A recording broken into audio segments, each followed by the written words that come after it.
Admiral Jake Morrison stood on the bridge of the UHS Defiance, watching the stars through the massive viewports. The year was 2387, and humanity had spread across 43 star systems. Jake had seen many battles in his 30 years of service, but nothing had prepared him for what was about to happen. His tactical officer, Commander Lisa Hayes, worked quietly at her station, while Chief Engineer Frank Torres monitored the ship's systems. The bridge hummed with the usual sounds of a warship at peaceful patrol, but that peace was about to end forever. The first sign of trouble came from the sensor array. Lieutenant Bobby Chen called out from his station with confusion in his voice. Unknown ships were approaching from deep space, moving faster than anything humanity had ever built. The vessels appeared on the main screen, and Jake felt his blood run cold. These were not human ships. They were massive, dark, and covered in what looked like living armor. The ships moved with purpose, like predators hunting prey.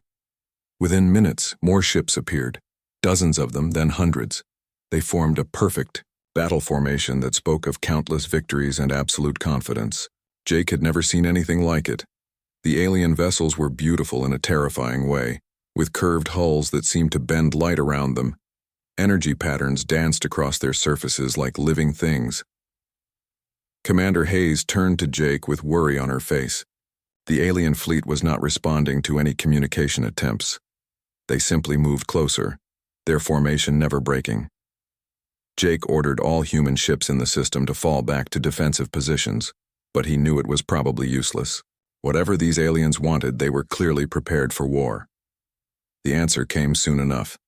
A massive hologram appeared in the center of the bridge, making everyone step back in shock. The creature that materialized was 12 feet tall, with skin that looked like black armor plating. Its eyes glowed with a cold blue light, and when it spoke, its voice was like grinding metal. This was War Marshal Vexthul of the Zelakari Empire. Primitive humans, the alien said with obvious disgust. I am War Marshal Vexthul, commander of the Zelakari 4th Invasion Fleet. Your species has been found suitable for conquest. You will surrender all worlds and submit to Zelakari rule, or you will be destroyed. We have conquered 47 civilizations. All fell before our might. You are nothing special. Jake stepped forward, his jaw set with determination. He had fought in the Martian Independence War and the Titan Rebellion. No alien was going to intimidate him. I am Admiral Jake Morrison of the United Human Space Command. We don't surrender to anyone. If you want our worlds, you'll have to take them. Vexthul's laugh was like breaking glass. Foolish creature, we have studied your primitive technology during our approach. Your projectile weapons, your energy beams, your nuclear devices, all are useless against Zelakari might. Our ships can phase through your attacks. Our weapons drain your energy shields instantly. Our warriors regenerate from any wound. No weapon you possess can defeat us. To prove his point, Vexthul gestured with one armored hand. 3 Zelakari ships moved toward the human patrol vessel UHS Ranger. Captain Roy Blake's ship opened fire with everything it had: plasma cannons, kinetic rounds, and missile barrages. The weapons passed through the Zelakari ships like they were ghosts. The aliens were using some kind of phase technology that made them untouchable. The Zelakari response was swift and brutal. Beams of dark energy struck the Ranger, and Jake watched in horror as the ship's shields collapsed instantly. The energy seemed to drain right out of them. Within seconds, the Ranger was defenseless and drifting dead in space. The Zelakari had proven their point without even destroying the ship. You see, Vexthul said with satisfaction. Your weapons cannot touch us, but ours can destroy you with ease. This is your only warning. Surrender now, or watch your worlds burn one by one. We give you 1 solar day to make your choice. The hologram vanished, leaving the bridge in stunned silence. Jake looked around at his crew, seeing fear and uncertainty in their eyes. Commander Hayes was already working on damage assessments and tactical analyses. Chief Torres was running diagnostics on every system, trying to understand what they had just witnessed. Jake activated the ship-wide communication system. His voice was calm and steady, showing no hint of the worry he felt inside. All hands, this is the Admiral. We have made contact with a hostile alien force that claims we cannot defeat them. They're wrong. Human beings have never backed down from a fight, and we're not starting now. We're going to find a way to beat these Zelakari, no matter what it takes. Privately, Jake wasn't so sure. The alien technology was beyond anything humanity had encountered. Their phase-shifting ability made conventional weapons useless, and their energy-draining beams could disable human ships in seconds. But Jake had learned something important during his years of command. When facing an impossible enemy, the key was to think differently. Commander Hayes approached with preliminary sensor data. The Zelakari ships were massive, heavily armed, and protected by technology that defied human understanding. But every technology had weaknesses. Every system had limits. The challenge was finding them before it was too late. Chief Torres joined them with his own report. The alien ships seemed to use some kind of biomechanical technology, part machine and part living organism. Their energy signatures were unlike anything in human databases, but Torres had noticed something interesting. The phase technology seemed to require enormous amounts of power. That might be exploitable. Jake made his decision. He opened a channel to Earth Command and sent a priority message to President Catherine Webb. Humanity needed its best minds working on this problem immediately. Every scientist, every engineer, every tactical expert would be needed for what was coming. As the Defiance headed toward Earth at maximum speed, Jake stood again at the viewport watching the stars. Somewhere out there, the Zelakari fleet was preparing for war, confident in their invincibility. They had conquered 47 civilizations with the same arrogant certainty. But they had never faced humanity before. They had never encountered a species that saw impossible challenges as opportunities for innovation. Jake smiled grimly as he thought about the message he would send to every human world. The Zelakari claimed no weapon could defeat them. It was time to prove them wrong. Luna Research Station had never seen such activity. President Catherine Webb had issued an emergency order that brought together the greatest minds from across human space. Dr. Elena Vasquez, the lead quantum physicist from Mars University, arrived first. She was followed by Dr. Peter Chang, a specialist in temporal mechanics, and Dr. Maria Santos, whose work in biowarfare had saved colonies during the plague years. They gathered in the main conference room with dozens of other experts.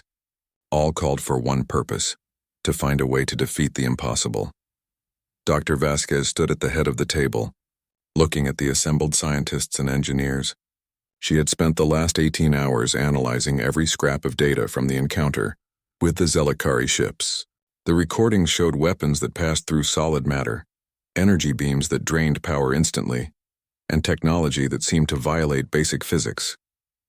But Elena had built her career on solving impossible problems. The Zelakari made one critical mistake, she began, her voice carrying across the silent room. They told us exactly how their technology works.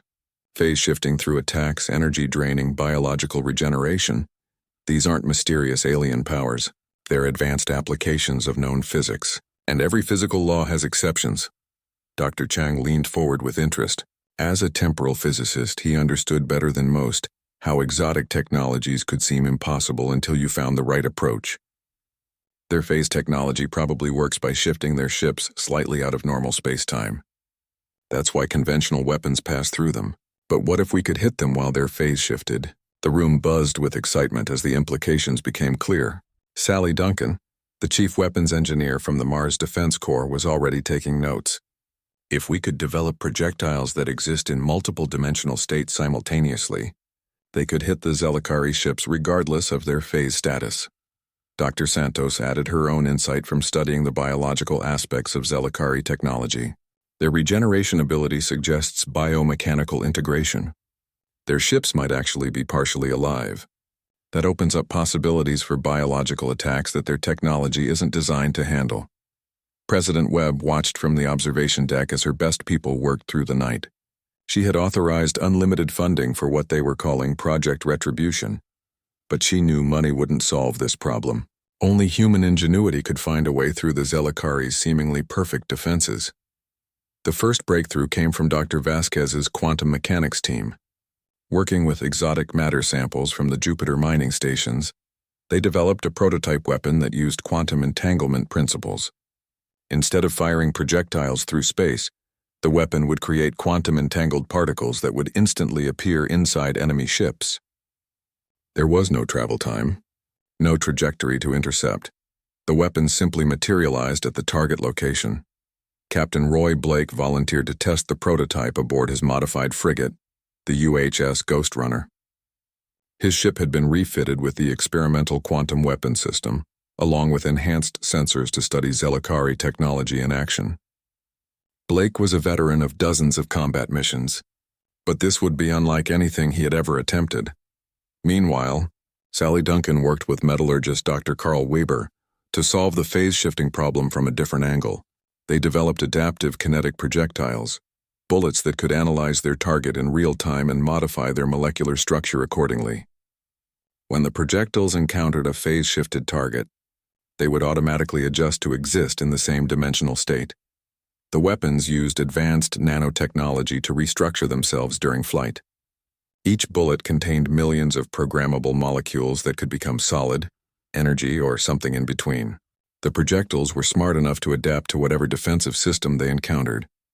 Dr. Chang's team took a completely different approach, working on temporal manipulation weapons.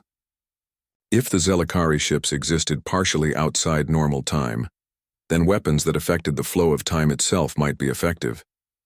They designed bombs that could accelerate time in small areas, aging enemy ships to destruction in seconds. The temporal weapons were incredibly dangerous to build and test.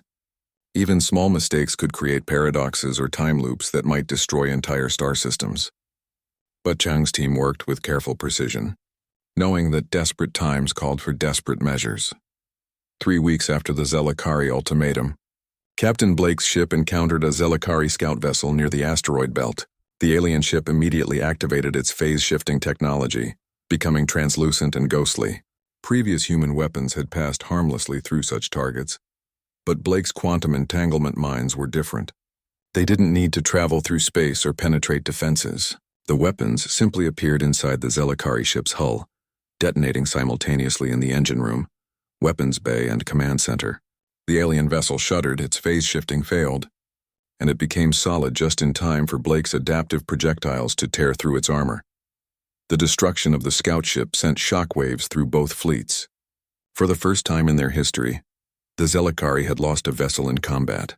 War Marshal Vexthal's outraged transmission was broadcast across the galaxy. Impossible! No species has ever harmed a Zelakari ship. Your primitive weapons cannot do this. But it was only the beginning. Back at Luna Station, Dr. Vasquez's teams were already working on improvements. The quantum weapons had proven the basic concept, but they needed refinement. The adaptive projectiles had worked perfectly, but they needed mass production. Most importantly, the successful test had proven that Zelakari technology wasn't invincible. Dr. Santos made the next breakthrough by analyzing biological samples recovered from the destroyed scout ship. The Zelakari weren't just using biomechanical technology. They were partially cybernetic themselves. Their nervous systems were integrated with their ship's computers. That meant biological viruses could potentially affect their technology, and computer viruses might harm their bodies. Sally Duncan immediately began working on weapons that could exploit this discovery. Bioneural viruses that could attack both organic and digital systems, turning the Zelakari's own integration against them. The weapons would be invisible to conventional defenses because they would appear to be harmless biological material. Dr. Alex Kim, a gravity specialist from the Titan Research Facility, contributed his own innovation, gravity well generators that could create miniature black holes. These weapons would drain energy from any nearby source, including the Zelakari's advanced power systems. The aliens' energy-draining technology would become useless when faced with weapons that could drain energy faster than they could. As the weeks passed, more weapons emerged from the various research teams. Dr. Rachel Stone developed psionic disruptors that could scramble telepathic communication networks. Dr. Tony Mitchell created nanoswarm clouds that could disassemble enemy vessels atom by atom. Each weapon exploited a different assumption built into Zelakari military doctrine. The Zelakari had conquered 47 civilizations by being superior in every conventional way. Their technology was more advanced, their weapons more powerful, their defenses more effective, but they had never faced an enemy that refused to fight conventionally. Humanity's strength had never been superior technology or overwhelming force. Humans succeeded by adapting, by thinking outside established patterns, by refusing to accept that any problem was truly unsolvable. When faced with invincible enemies, humans didn't surrender. They redefined what victory meant. Dr. Vasquez stood again in the main conference room, now filled with prototype weapons and test data. Around her, the greatest minds of humanity worked around the clock to turn impossible theories into devastating realities. The Zelakari had boasted that no weapon could defeat them. They were about to learn that humans didn't just build weapons, they built impossibilities. The Battle of Kepler 442b would become known as the day humanity announced its arrival as a galactic power. Admiral Jake Morrison commanded a fleet of 30 ships, each equipped with different combinations of the new weapon systems.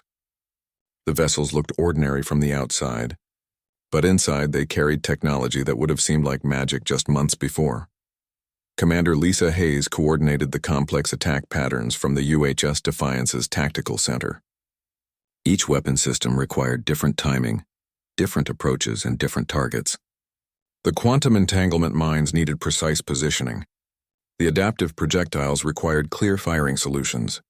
The temporal bombs had to be deployed with mathematical precision to avoid affecting friendly ships. Chief Engineer Frank Torres managed the enormous power requirements for the exotic weapons. Some systems drained more energy than entire cities used. Others created feedback loops that could overload ship systems if not carefully controlled. Every weapon pushed human technology to its absolute limits. The Zelakari arrived expecting another easy victory. War Marshal Vexthal led his fleet with the same arrogant confidence that had conquered 47 civilizations. His ships moved in perfect formation, their phase-shifting technology already activated. Energy patterns danced across their hulls as their drain beam weapons charged for the anticipated slaughter. But this time, humanity was ready with 10 different ways to prove the impossible was possible. Dr. Elena Vasquez's quantum entanglement mines struck first.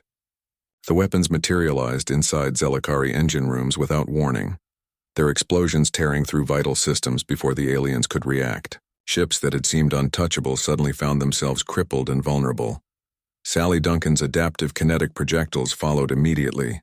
The smart bullets analyzed their targets and shifted into the same dimensional state as the phase-shifted ships.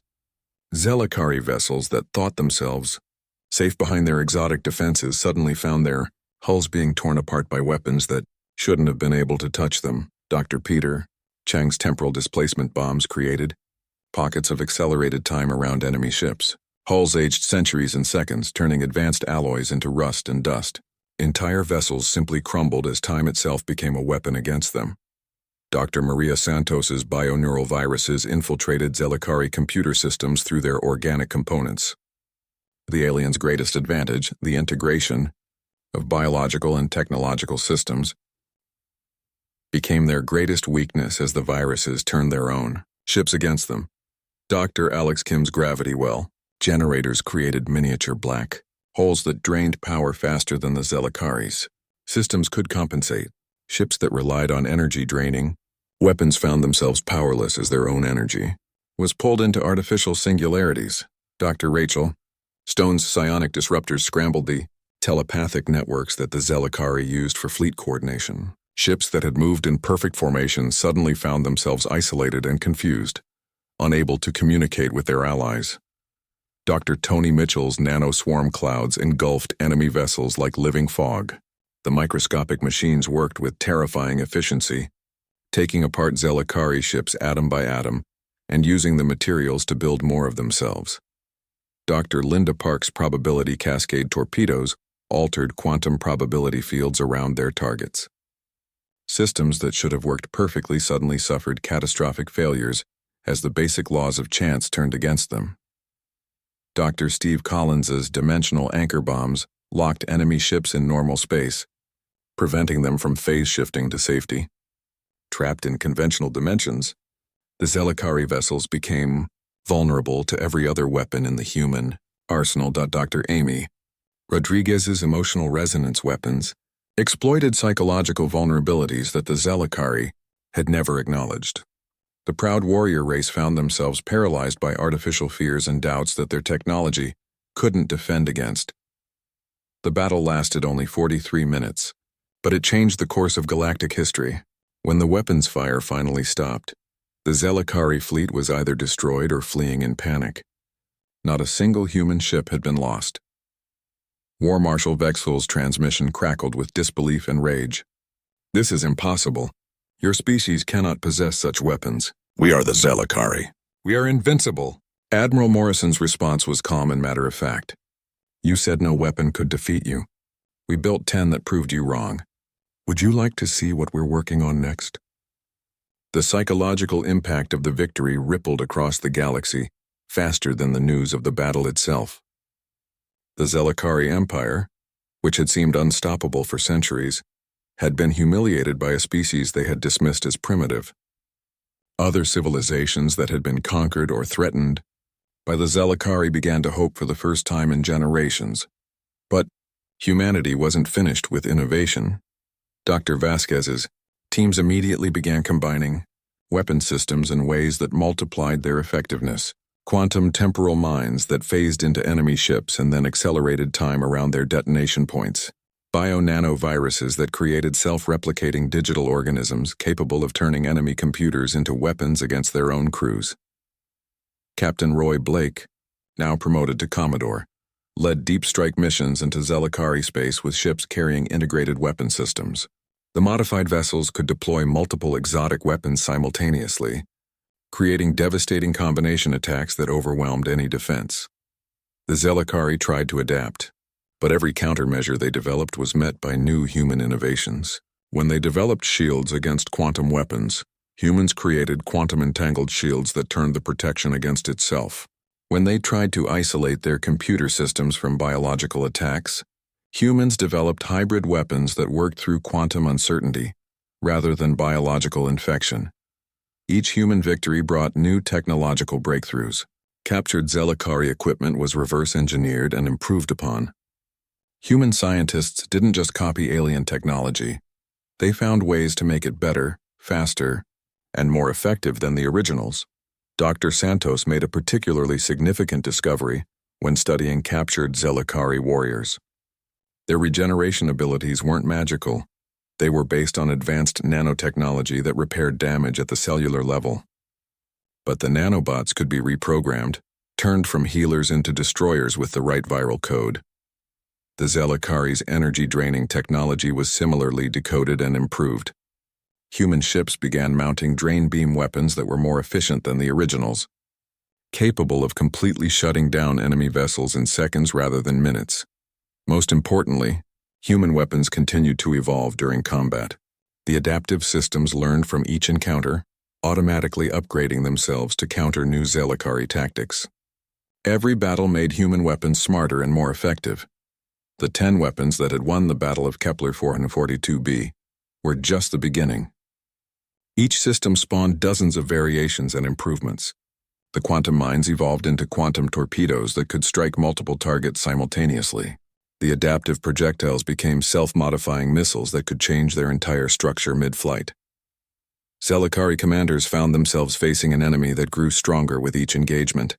Traditional military doctrine assumed that losses would weaken an opponent over time, but humanity's losses only drove greater innovation, leading to weapons that were more devastating than anything that had come before. The message was clear to every civilization in the galaxy. Humanity didn't just adapt to overcome challenges. They innovated beyond them, turning every obstacle into an opportunity for advancement. The Zelakari had claimed that no weapon could defeat them, but they had never imagined facing an enemy that could invent new types of weapons faster than countermeasures could be developed. As Admiral Morrison reviewed the battle reports from Kepler 442b, he smiled with satisfaction. The 10 weapons had proven their worth, but his scientists were already working on the next generation of impossibilities. The Zelakari had started this war by underestimating human determination. Now they would learn that human ingenuity had no limits at all. Colonel Marcus Taylor stood on the bridge of the UHS Retribution, humanity's most advanced warship. The vessel carried all 10 weapon systems integrated into a single devastating platform. After 6 months of Zelakari defeats, humanity was no longer fighting defensively. They were taking the war into enemy territory, and Marcus was leading the charge. The retribution represented everything humanity had learned about defeating the impossible. Its hull was made from adaptive materials that could phase shift like Zelakari technology. Its weapon systems could deploy every type of exotic attack that human science had developed. Most importantly, its computer systems could learn and evolve during combat, automatically developing new tactics as battles progressed. Marcus had been chosen to command the ship because of his unique background. He was both a military strategist and a theoretical physicist, capable of understanding the exotic weapons as well as using them effectively.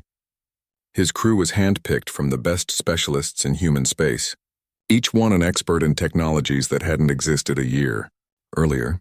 The first target was the Zelakari military station at Zerion Prime.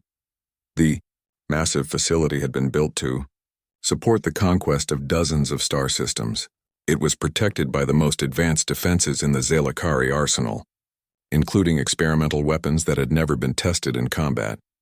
But Marcus knew something the Zelakari didn't. Every defensive system could be turned into a weapon with the right approach. The station's massive energy shields could be overloaded and turned into explosives. Its phase shift generators could be modified to tear holes in space-time itself. Admiral Jake Morrison coordinated the overall assault from his flagship. His fleet had grown to over 200 ships, each one equipped with at least 3 of the exotic weapon systems. The vessels moved in formation patterns that would have been impossible before the development of psionic coordination networks. The Zelakari defenders activated every defensive system they possessed. Energy shields that could stop entire fleets, phase shift barriers that existed in multiple dimensions simultaneously, gravity wells that could crush attacking ships like insects. The station bristled with weapons that had destroyed countless civilizations. Marcus ordered the Retribution to begin its attack with quantum entanglement mines. The weapons materialized inside the station's power core, but instead of exploding immediately, they synchronized with each other to create a cascading quantum field. The explosion didn't just destroy the power systems. It turned them into quantum bombs that detonated throughout the entire facility. The adaptive projectiles followed, but these weren't the simple bullets that had been used in earlier battles. The new versions were smart enough to reprogram themselves after impact, turning into nano-assemblers that rebuilt destroyed systems as weapons against their former owners. Zelakari defense turrets suddenly turned and began firing on their own station. Dr. Elena Vasquez watched the battle from Luna Station, monitoring the performance of every weapon system. The integrated approach was working even better than her most optimistic projections. When multiple exotic weapons were used together, they created effects that none of them could achieve alone. The temporal displacement bombs created time distortions around the station's critical systems. But instead of simply aging them to destruction, the bombs were coordinated with gravity well generators to create temporal gravitational vortexes that existed outside normal space-time. Parts of the station simply ceased to exist, not destroyed but erased from reality. Itself, the bioneural viruses infiltrated the station's computer networks and discovered something unexpected. The Zelakari had been trying to develop their own versions of human weapons. The facilities contained prototypes of quantum mines and adaptive projectiles, but the alien versions were crude and unreliable compared to human originals. Marcus immediately ordered the viruses to corrupt the Zelakari research data, turning their own weapon development against them. The alien prototypes began detonating spontaneously, adding to the chaos as the station tore itself apart from within. The psionic disruptors found an even more devastating target than usual. The Zerion station served as a communications hub for the entire Zelakari military network. When the disruptors scrambled the telepathic links, they didn't just isolate the station, they created feedback loops that spread confusion throughout. Dozens of star systems, Zelakari commanders across their empire suddenly found themselves unable to coordinate with their superiors or subordinates. Orders became garbled, strategic plans collapsed, and entire fleets found themselves operating without central command. The psychological weapon had crippled the Zelakari military structure on a scale that no one had anticipated. The nanoswarm clouds engulfed the station's outer sections, But these weren't simple disassembly machines. The new versions could analyze Zelakari technology and improve upon it in real time. They took apart alien systems and rebuilt them as hybrid human Zelakari devices that were superior to both originals. Within hours, the nanoswarms had converted entire sections of the station into human-controlled facilities. The Zelakari found themselves fighting their own base as it turned against them, rebuilding itself into something that served human interests instead of their own. The probability cascade torpedoes created quantum uncertainty fields that made Zelakari technology unreliable. At the most critical moments, weapons that should have fired perfectly suffered catastrophic failures. Shields that should have been impenetrable developed random gaps. Even basic life support systems began malfunctioning as quantum probability turned against them. The dimensional anchor bombs prevented any hope of retreat or reinforcement. Zelakari ships trying to phase shift to safety found themselves trapped in normal space, unable to escape the advancing human fleet. The station's emergency evacuation protocols became useless when escape was impossible. The emotional resonance weapons created the final psychological blow. They didn't just induce fear or confusion. They forced the Zelakari to experience doubt for the first time in their racial memory. The proud warrior species found themselves questioning everything they believed about their own superiority. The Battle of Zirion Prime lasted 18 hours and ended with the complete destruction of the Zelakari's most important military facility. But more importantly, it proved that humanity could conduct offensive operations deep in enemy territory, using weapons that the Zelakari still couldn't understand or counter. News of the victory spread throughout the galaxy, faster than official communications. The Zelakari Empire, which had seemed invincible for centuries, was being systematically dismantled by a species they had dismissed as primitive. Other conquered civilizations began to revolt, inspired by humanity's example. War Marshal Vexthal's response was transmitted on all frequencies, his voice cracking with disbelief and rage. "This cannot be happening! The Zelakari Empire has ruled for 10,000 years. We are masters of war itself. How can primitive humans possess such impossible weapons?" Marcus Taylor's reply was broadcast from the Retribution as it continued deeper into Zelakari space. "You keep calling our weapons impossible. That's your problem right there.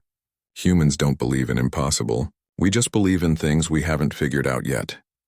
The psychological impact of humanity's offensive operations extended far beyond military considerations. The Zelakari had built their empire on the belief that they were evolutionarily superior to all other species. Their technology, their tactics, their very sense of identity was based on the assumption that they could not be defeated. But humanity was proving them wrong in the most devastating way possible. Every human victory demonstrated that Zelakari superiority was an illusion. Their advanced technology could be countered. Their perfect tactics could be overcome. Their warrior culture could be defeated by species they considered inferior. Dr. Vasquez's teams continued to innovate at an accelerating pace. Each battle provided new data about Zelakari technology and new opportunities for exploitation.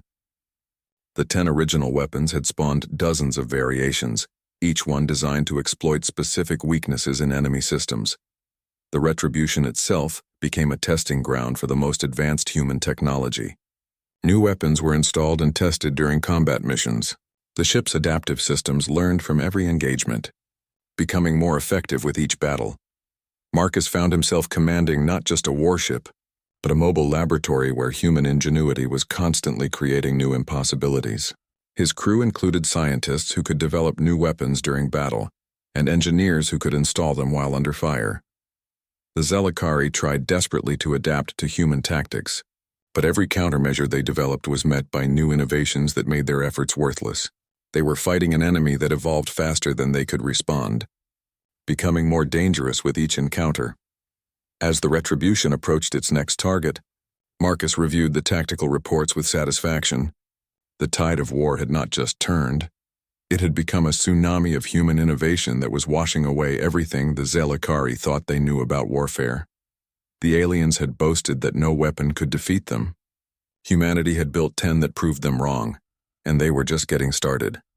The siege of Zelakara began at dawn on the alien homeworld.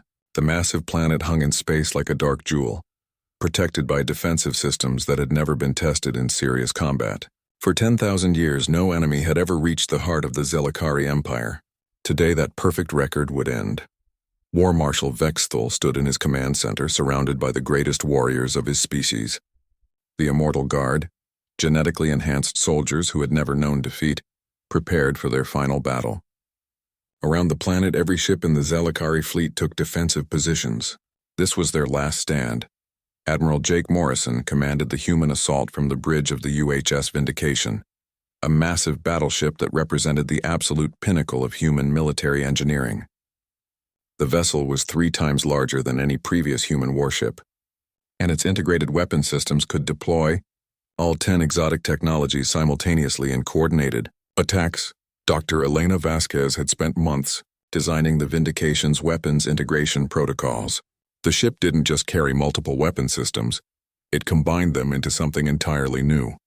Quantum temporal gravitational bombs that could erase entire sections of space-time, bio-nano-psionic viruses that could attack matter, energy, and consciousness simultaneously. The battle began with humanity's most devastating weapons. Quantum entanglement mines materialized throughout the Zelakari defensive grid. But these weren't the simple explosives that had been used in earlier battles. The new versions created quantum tunnels that connected distant parts of the battlefield, allowing human weapons to strike from impossible angles. Adaptive kinetic projectiles poured from human ships like deadly rain, but each bullet was now a miniature artificial intelligence capable of learning and evolving during flight. They analyzed Zelakari defenses in real time and modified themselves to exploit weaknesses that appeared for only fractions of seconds. Temporal displacement bombs created time distortions around Zelakari ships, but the effects were coordinated with probability cascade torpedoes to create paradox fields where cause and effect became meaningless. Enemy vessels found themselves destroyed before they were attacked, their wreckage existing in the past while their intact forms struggled in the present. Bioneural viruses infiltrated every Zelakari system simultaneously, but they had evolved far beyond their original programming. The new versions could think and reason, making decisions about how to corrupt enemy technology in ways that their creators had never imagined. Gravity well generators created artificial black holes throughout the battlefield. But these weren't random weapons of destruction. They were precisely positioned to form gravitational maze that channeled enemy movements exactly where human weapons could be most effective. Psionic disruptors didn't just scramble Zelakari communications. They rewrote the aliens' thought patterns, forcing proud warriors to experience concepts like doubt, fear, and despair for the first time in their evolutionary history. Nanoswarm clouds engulfed entire sections of the Zelakari fleet, but the microscopic machines had learned to work with other weapon systems. They disassembled enemy ships and used the materials to build additional weapons platforms, turning the Zelakari fleet against itself. Probability cascade effects made Zelakari technology randomly malfunction at the worst possible moments. But the failures were coordinated with dimensional anchor bombs to ensure that disabled ships couldn't escape to fight another day.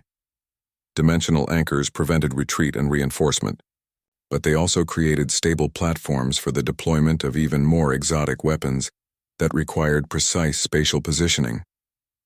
Emotional resonance weapons struck at the deepest levels of Zelakari psychology, but they had been refined to exploit specific cultural and genetic vulnerabilities that human scientists had discovered during years of warfare. The integrated effects were beyond anything that individual weapon systems could achieve. The Vindication didn't just attack the Zelakari fleet.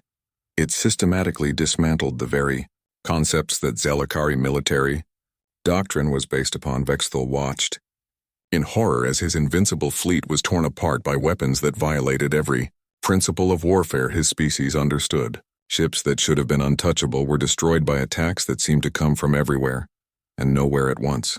Warriors who had never known fear found themselves paralyzed by emotions they couldn't comprehend.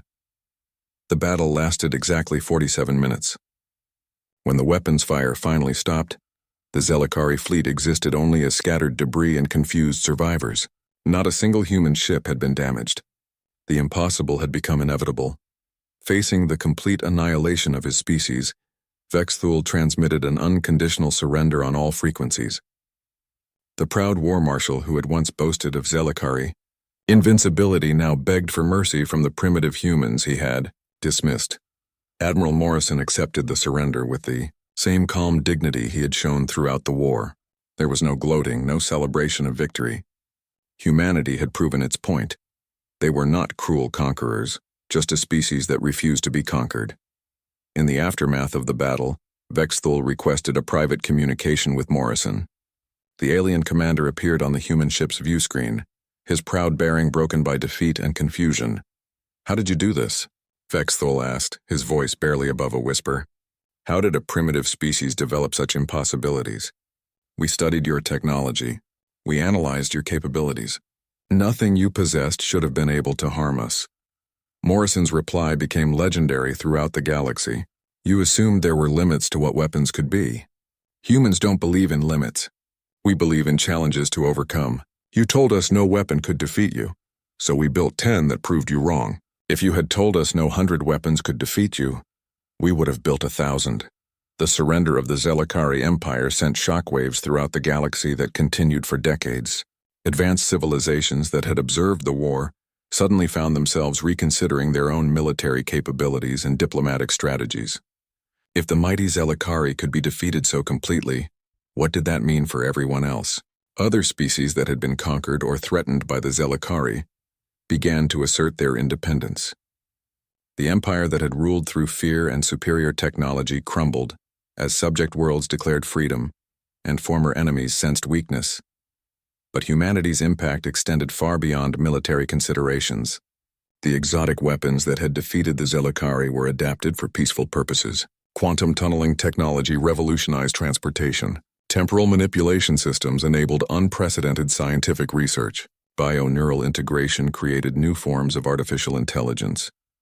Dr. Vasquez found herself leading a new department focused on beneficial applications of exotic physics. The same principles that had created devastating weapons were used to solve problems in energy production, medical treatment, and space exploration. President Catherine Webb addressed the galaxy from Earth in a speech that was broadcast to every inhabited world. "We never wanted this war, but since you forced it upon us, let this be a lesson. Humanity doesn't just adapt to overcome obstacles. We innovate beyond them." To any other empire considering aggression against human space, remember the 10 weapons that humbled the mighty Zelakari, and know that we're already working on 20 more. The speech was both a promise and a warning. Humanity had proven its capacity for innovation under pressure. Any future aggressor would face not just the weapons that had defeated the Zelakari, but entirely new impossibilities that human science would create in response to new challenges. The Zelakari themselves became valuable allies once they overcame their cultural shock. Their advanced technology, combined with human innovation, led to breakthrough discoveries that benefited both species. The warriors who had once boasted of invincibility became students of human ingenuity. Vexthul, stripped of his military rank but retained as a cultural advisor, worked closely with human scientists to understand how his species' assumptions had led to such complete defeat. His insights helped develop new approaches to innovation and problem-solving that incorporated multiple perspectives. The war's end didn't slow human innovation, it accelerated. Dr. Vasquez's teams continued developing new technologies, driven not by military necessity but by curiosity and the desire to explore new possibilities. Each breakthrough led to more questions, more challenges, and more opportunities for advancement. Admiral Morrison, now promoted to Supreme Commander of Human Space Forces, found himself commanding fleets equipped with weapons that made the original 10 systems seem primitive by comparison. But the ships spent their time exploring unknown regions of space and providing aid to civilizations in need. The galaxy entered a new era where the mere mention of human ingenuity was enough to deter aggression and encourage cooperation. Humanity had become the species that other civilizations turned to when facing impossible challenges. Knowing that humans specialized in making the impossible inevitable. As the first anniversary of the siege of Zelakara approached, Jake Morrison stood once again on the bridge of a human warship, watching the stars through massive viewports.